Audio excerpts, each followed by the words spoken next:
We have a great question, basically, just in order for what you're talking about. Ian is asking, what is the best stack when you're deploying LinkedIn ads? What are the top three things that you should be doing along with the LinkedIn ads? So you just talked first is organic, right? I would say testing and leveraging LinkedIn organic is a great kind of first foray to see what works on that platform, to understand the platform content better, to understand what's resonating with this audience. Get the LinkedIn Insights tag installed on your website, get the audiences pooling and collecting, launch into retargeting and deploy your best assets from organic over into like a 90-day LinkedIn retargeting campaign. And a lot of those assets should be very similar. It should be show them the expertise, third party validation. If you're a guest spot on a podcast or something, like this is great kind of assets and materials, internal communications with your team.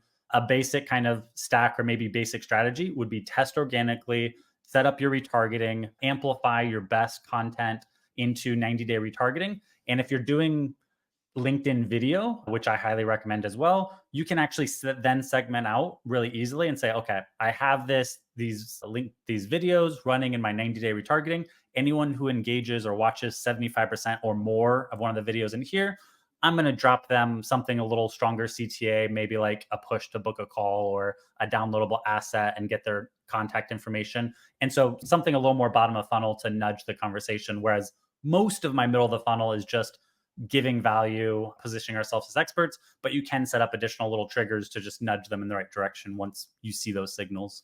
We use LinkedIn in a few ways. So definitely organic and definitely video. I'm going to digress for just a second, Justin. Video, our brains are not as smart as we think. Okay, when we see each other on video, our brains thinks we're actually seeing each other, and it develops this recognition, and that's why we're putting ourselves in video all the time. So we do videos, we do these, right?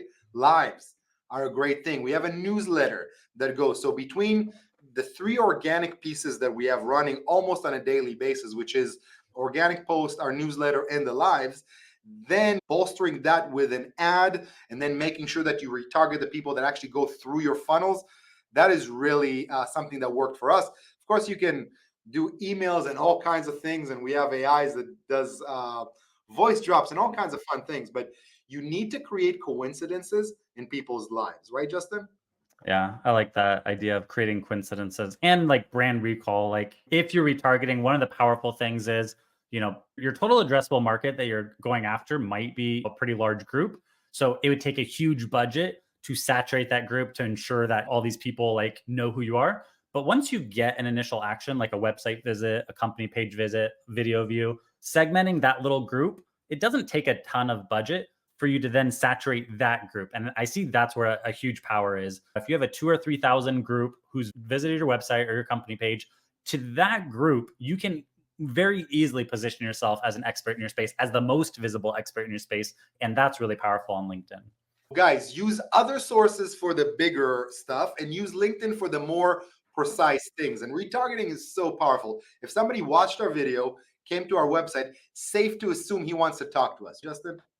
If they take that kind of action, like actually visiting your website, that's something you shouldn't take lightly. And that's kind of permission to, yeah, saturate that group a little more and try to move that conversation a little more.